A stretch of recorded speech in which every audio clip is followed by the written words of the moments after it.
Many in the Islamic world consider woman to be inferior to man, despite the fact that this directly contradicts explicit verses of the Quran. The value and freedoms afforded to women by the Quran often go unrecognized and are seldom put into practice. Why? How is it that biases and practices against women persist, even though they lack any basis in the Quran? The answer to this question lies in great part to the attribution of authority to fabricated hadiths, assuming them to be almost as sacred as the Quran itself. So although they directly contradict the Quran, such restrictions are received as religious commandments. دي من الأشياء اللي شافها النبي عليه الصلاة والسلام في رحلة الإسراء والمعراج، إن هو لما مر على في السماوات السبعة بالنسبة للجنة وبالنسبة للنار، شاف أنواع عقاب بالنسبة للنساء، وسأل سيدنا جبريل يعني أكثر أهل النار هم الحريم لكثرة يعني ذنوبهم أو لقلة معرفتهم بالدين. فوارد يبقوا قاعدين مع بعض في مكان واحد، لكن يعني مثلا الرجاله ممكن يبقوا قاعدين هنا والستات يبقوا قاعدين هنا، بس مش يعني صوتها هيبقى بسيط، ان هي ما تتسمعش. ففي الحاله دی مش حرام، مش ما عملتش اثم يعني. با ظهور دین مقدس اسلام همیشه با زنها اخلاق نیک داشته باشین، خوب رفتار کنه، همیشه میره گفته. اما بعض انسانها دین ما را اشتباه درک میکنن. المرأة لازم ما تستغل وظائف الدولة، يعني تكون وزيرة أو شيء. الدين في حديث النبي عليه الصلاة والسلام فيما معناه تمام إن لو أمر للإنسان إن يسجد لشخص تاني تمام غير ربنا لأمرته أن تسجد الزوجة لزوجها. أنا أقدر أبعد عنك، وده تقليل من يعني عقاب رباني، تقليل من حقوق المرأة عشان تنتبه للأخطاء بتاعتها. Female images that emerge from such texts totally contradict the Quran. How can it be that the way women are perceived and the rights granted to them in so-called Islamic societies contradict the vision of the Quran? How could hadith so clearly in contradiction with the Quran possibly have originated from the Prophet Muhammad?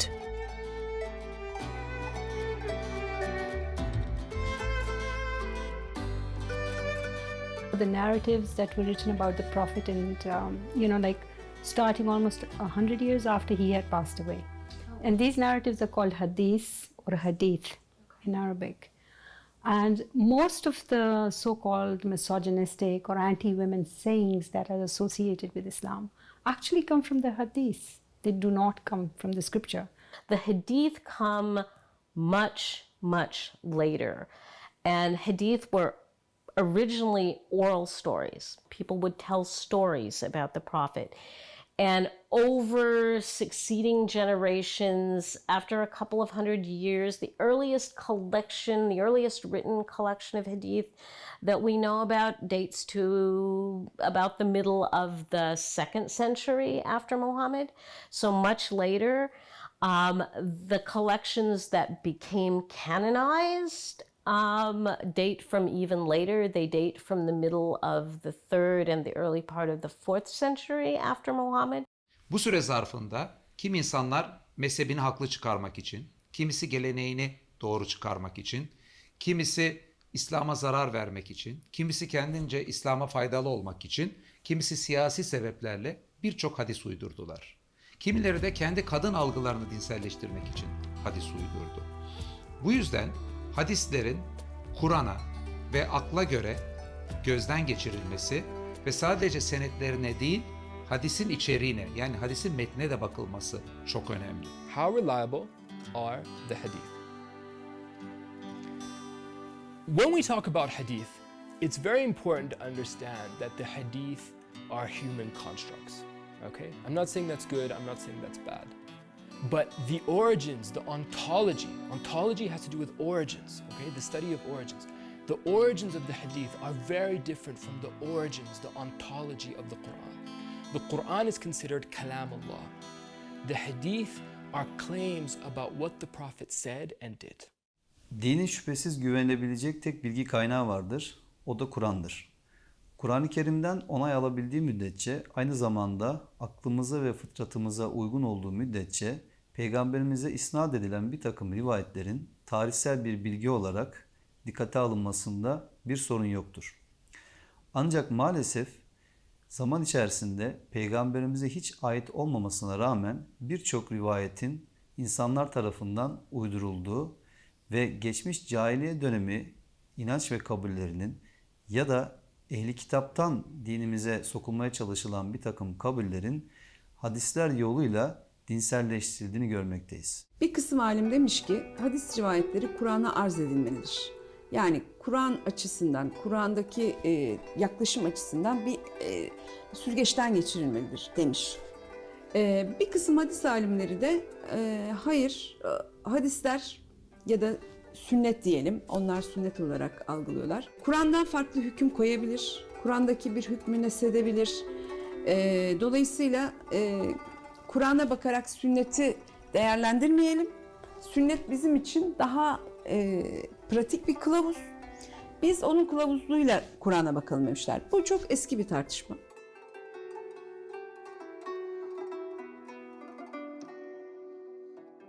Birisi bana en çok hangi konuda hadis uydurulmuştur sence diye sorsa, bir numara olarak kadınlar konusunu söylerim. Sonra bireysel özgürlükler ve siyasi konular diye diğer başlıklar bunu takip eder. Birçok kadın ne yazık ki uydurma hadislerle kendisine yüklenen gereksiz zorlukları yaşamayı İslam sandılar ve bu uydurmaların altında ezildiler, zulüm gördüler. Philosopher Janeh Taslaman of Yildiz Technical University in Istanbul argues that the hadiths concerning the subject of women are among the most fabricated. These fabricated hadiths have made many women's lives miserable, transforming many women's lives into something unbearable. They lead to women being perceived as the accursed sex, a curse that stretches from their births to their deaths. One of the most damaging of these texts is a hadith attributed to the Prophet Muhammad, in which women are identified with the devil. It begins with a statement that woman comes in the guise of the devil and leaves in the guise of the devil. Şimdi bir defa kadın veya erkek yanında bir de şeytanı ikisi birbiriyle zikretmek bir defa akla, mantığa ve Kur'an'ın genel ilkelerine aykırıdır. Yani böyle bir ifade Hazreti Peygamberimizin üslubuna da, mübarek üslubuna da aykırıdır. Hele ki Kur'an-ı Kerim'in "Üd'u ila sebili rabbike bil hikmeti vel mev'izatil haseneti" yani Rabbinin yoluna hikmetle ve güzel öğütle davet et diye emrettiği Peygamberimizin böyle bir üslup kullanması ayete aykırıdır. Professor Ali Osman Atish, a scholar on hadiths, rejects the authenticity of this vicious hadith. Sahih değildir. Ravileri isnat açısından şiddetle tenkit edilmiştir. Tedlis yapan raviler vardır. Senedinde inkıta vardır. Metin açısından problemlidir. Mecazen erkeklere de kadınlara da Allah'ın buyruklarına karşı gelen, fenalık ve kötülük yapan erkeklere de kadınlara da şeytan denilebilir. Şeytanlık vasfı kadınlara mahsus bir özellik değildir. Peygamberimiz de kadınlara asla şeytan diyerek onlara hakaret edip aşağılamamıştır. Bu iftiradır. Expert theologians reject the authenticity of the hadith that identifies women with the devil. These kinds of statements, which cannot be ascribed to the Prophet Muhammad, distort the way women are portrayed in the Quran. Such examples are not limited to a single hadith. Another disturbing hadith attributed to the Prophet Muhammad is, "I have not left a greater tempter for men than women." This hadith, which distressingly distorts the image of women, has found a place within Islamic tradition. İslam kültüründe özellikle kadının fitne sebebi olduğuna dair rivayetlerin arka planında Hazreti Ayşe'nin Ali'nin karşısına çıkıp Cemel asabını yönetmesi gelir. Burada kardeş kanı döküldüğü için aslında sahabe birbirlerini katletmezdi ama Ayşe ordunun başına geçti ve Müslümanlara böyle bir kötü tecrübe yaşattı. Bu nedenle de kadın siyasi olaylara bulaştı, fitnenin başı oldu. Ama peygamberin eşi olduğu için, doğrudan Aişe ilzam edilemediği için bu sefer peygamberimize bir takım sözler söylettirildi. Yani daha doğrusu kadını yeren rivayetler uydurulup bunlar peygamberin sözleri diye nakledildi.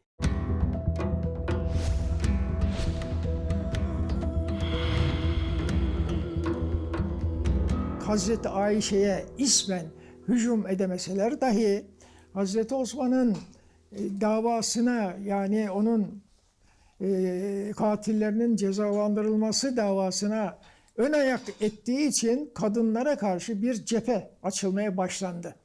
Pek çok ifadeler vardır. Rumuzlu olarak ifade ederler. Hep tenkitleri Hazreti Ayşe'ye yöneliktir. Şimdi Kur'an-ı Kerim'e göre eş, bu kadın veya erkek, evlat, mal, mülk, makam, şan, şöhret hepsi birer fitnedir. Yani fitne demek imtihan aracıdır.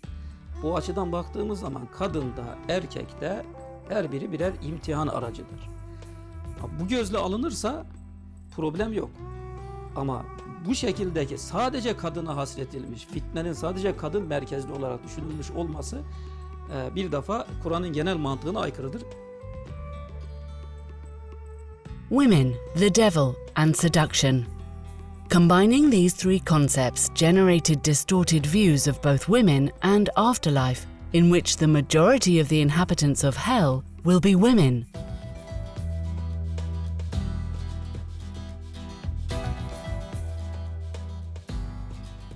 Shaddad Rahimtullah, whose doctoral thesis at Oxford University was on modern Islamic thought, highlights crucial differences between the Quran and some hadiths.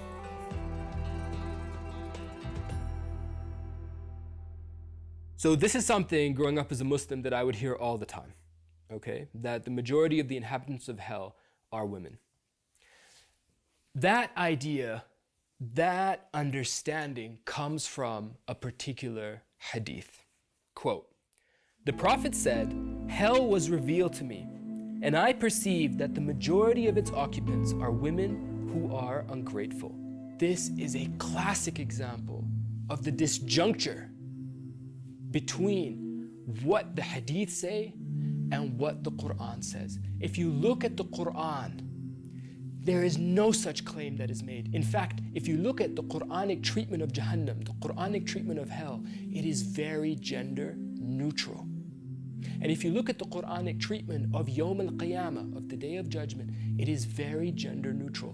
The emphasis is on judging the soul and nafs, not on your gender identity. Şimdi bu hadisi bizim Ankara İlahiyat'ta bir arkadaşımız tahkik etti. Ve orada gösterdi ki bu ilk cümle hariç İbn Mesud diye bir sahabenin ilaveleridir bunlar. Peygamberin sözleri değildir. Hazreti Peygamber'e nispet edilen bu tür rivayetlerde kadın karşıtı söylemler, kadınları suçlu gösterecek, onları işte diyelim erkeklerin gözünde ikinci sınıf insan seviyesine düşürebilecek herhangi bir algı Peygamberimizin dilinden çıkmış olamaz. Bunlar kültürel manada nakledilen bir takım rivayetlerin daha sonraki nesiller tarafından Kur'an'a arz edilme hassasiyeti gösterilmediği için Arapça yazılan her şey Hazreti Peygamber'in ve Kur'an'ınmış gibi sunuldu. Şimdi adam açıktan yalan konuşuyor, konuştuğu yalanı Arapça konuşuyor diye millet onu doğru zannediyor.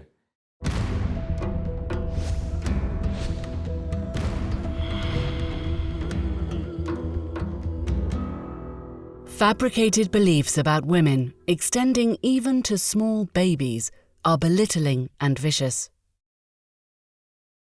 For example, hadiths disturbingly assert that the urine of girls is dirtier than that of boys. One cannot help but ask, how can such statements be squared with Islam's merciful approach to children and the Prophet Muhammad's love of children? İbn Mace, Ebu Davud, Tirmizi gibi kaynaklarda kız çocuğunun idrarının erkek çocuğun idrarından daha pis olduğu geçiyor. Buna göre kız çocuğunun idrarını yıkamanız gerekiyor. Erkek çocuğunun idrarını ise sadece şöyle ufak bir hareketle temizlemeniz mümkün. Şafii bunu şöyle açıklıyor. Kız çocukları kökenleri et ve kandan oluştuğu için onların idrarları daha pistir. Erkekler ise su ve topraktan oluştukları için onların idrarı o kadar pis değildir. Bilimsel olarak biz eğer ki kız idrarını ve erkek idrarını incelesek ikisinin de aynı olduğunu görüyoruz. Kısacası kız çocuklarıyla ilgili uydurmalar daha çocuk yaştan kızları kötü gösterecek şekilde başlıyor.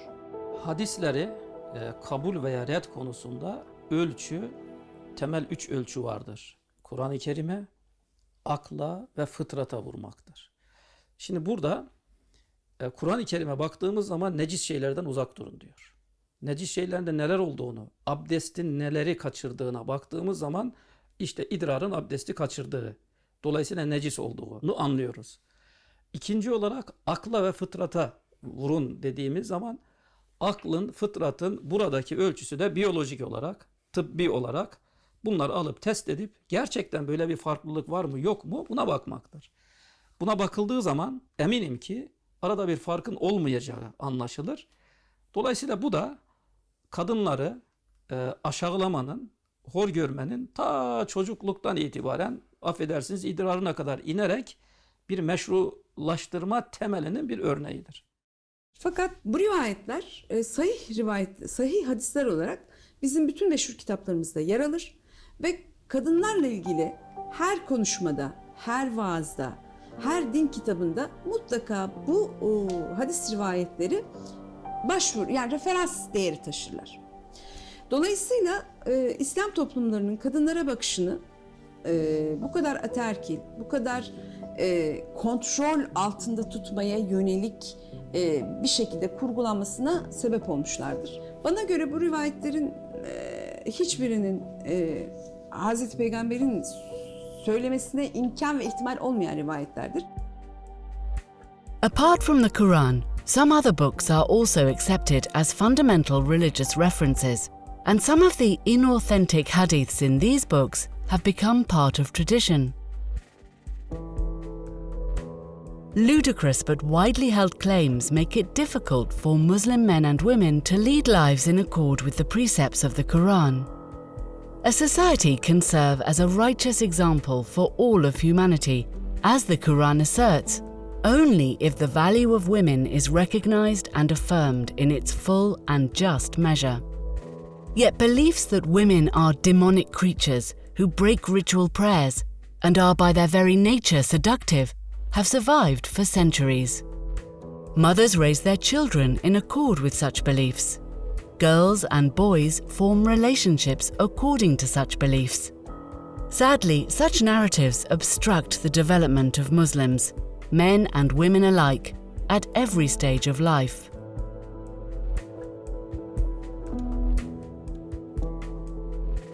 Notably, even Muhammad's wife Aisha is known for strongly opposing hadiths claiming that women broke ritual prayers and were hellbound.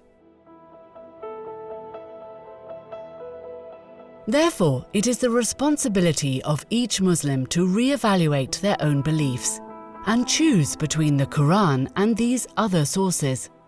Since seeking the truth is the responsibility of faithful Muslims, a Muslim should not accept the narratives that contradict the Quran.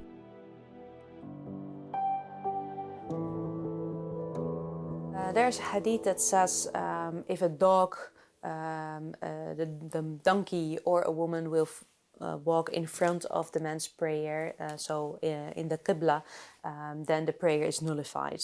This is of course not nice, and this is one of the hadith which has been corrected by Aisha radıyallahu anha. Yani ona da itiraz etmiş. Ebu Hureyre'dir bunun nakleden. Sen hadisi yarısında geldin, yanlış anladın diyor. Ben diyor yatarım. Tam da peygamberin secde edeceği yer bana doğrudur. Çoğu zaman ayağıma değdiği olur başının. Ama hiçbir zaman da namazını tekrar etmez. Namazının bozulduğunu söylemezdi. Yok böyle bir şey. Yine işte efendim uğursuzluk 3 şeydedir. Evde, kadında, attadır. Bu rivayeti duyduğu zaman da çok sinirleniyor. Veya Bu Ebu Hureyre uğursuzluk rivayetiyle ilgili olarak da diyor ki yani Ebu Hureyre Hazreti Peygamber Yahudilerin bu tarz inanışlarından bahsediyordu. Ebu Hureyre bunu eksik duymuş. Yani Müslümanların böyle bir inanışı olamaz. But there's a verse in Surah Al-Anbiya, Surah 21, verse 107, says, "We didn't send you except as a mercy to the worlds." And so if the prophet was sent as a mercy to the worlds or to the universe, then that's a criteria for judging stories that are told about him. And I think that's an important criteria that Muslims need to apply as well, in addition to the various criteria within the hadith themselves that are used, to apply that Quranic criteria as well. And again, early Muslim scholars understood this and talked about, if a hadith goes against the Quran, then it's suspect, right? Because it has to be in keeping with the Quranic principles that are set down. Another dubious hadith states that women are deficient in both reason and religiosity. Dr. Mohammed Amara from Al-Azhar University argues that since these claims contradict the Quran, they cannot be part of genuine Islam. العقل مناط التكليف. لو كانت المرأة ناقصة عقل لكان تكليفها أقل، كان يبقى الصلاة عندها بدل 4 يبقى 2، كان يبقى الصيام بدل شهر يبقى 15 يوم. يعني لو كان هناك نقص في العقل والعقل مناط التكليف لكان هناك تخفيف وإنقاص في التكاليف التي تكلف بها المرأة، وهذا ليس موجودا في الشريعة الإسلامية ولا في الفقه الإسلامي. Kur'an bütün Müslümanları muhatap almıştır. Bütün insanları muhatap almıştır. Ve insanlar da kadınlardan ve erkeklerden oluşmaktadır.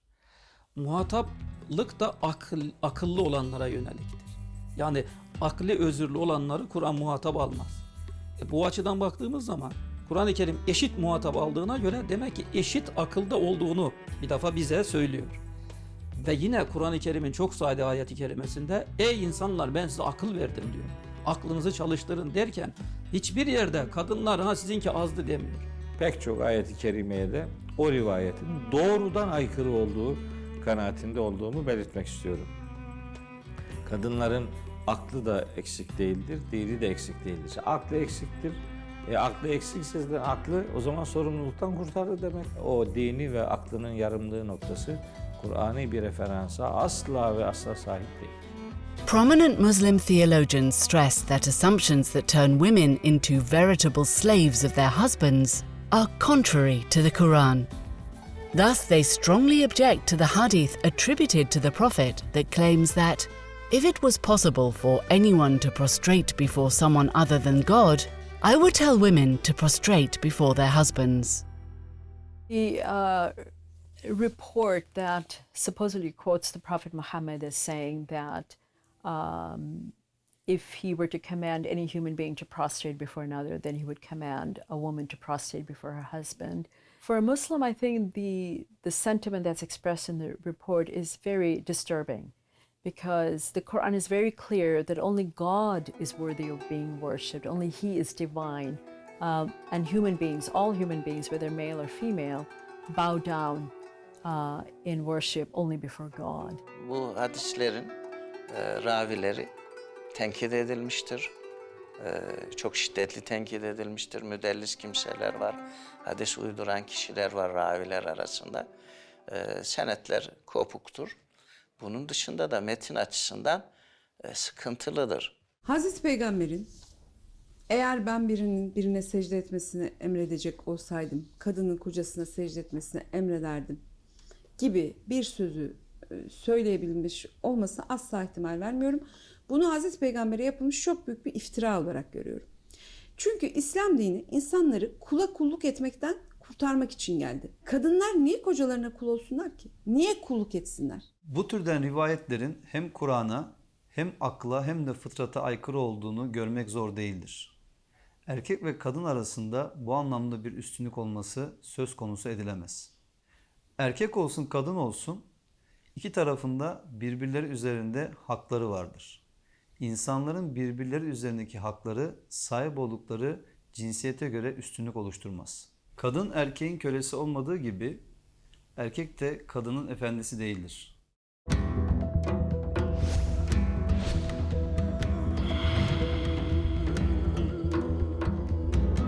Perhaps the deepest reason for the centuries-long endorsement of misogynistic attitudes is that Quran interpreters, Muslim jurisprudence scholars, and founders of sects have generally been men. Interpretations that elevate men and diminish women have been incorporated into the tradition in the shape of precepts against women. Such gendered thinking requires careful reflection and re-evaluation. No interpretation is neutral. No knowledge is neutral. The Quran may be the speech of God, but our understanding of the Quran is thoroughly human. So no understanding falls out of the sky. Every understanding is shaped by the assumptions and lived experience of the person producing that understanding. Every understanding is produced by the interpreter. Okay, so if I'm interpreting the Quran, I have baggage with me. It's just like a backpack, except I can't take that backpack off. And there are all sorts of factors that come packaged in that backpack. My gender, my sexuality, my race, my culture, my language, my time, my place, my circumstances, and so forth. All these factors shape how I interpret the Quran. And that's not a problem. It's not a problem. That is a reality of human existence. The problem is when one group of people's interpretation of the text becomes the universal interpretation. It becomes the norm. If you look at the history of tafsir, this tradition has been dominated by men. And that means that they have brought their own specifically male assumptions, lived realities, and experiences to the interpretation of the text. Melissa Ahir, a Malaysian Sisters in Islam, one of the most influential women's movements in the Islamic world, claims that male interpreters have ignored the experiences of women. So overall, what I'm trying to stress on, and based on all the work that Sisters in Islam has done, which is to bring forward the realities that are faced by women. Sometimes interpretation are done by men, and maybe they don't look at the realities of what women face.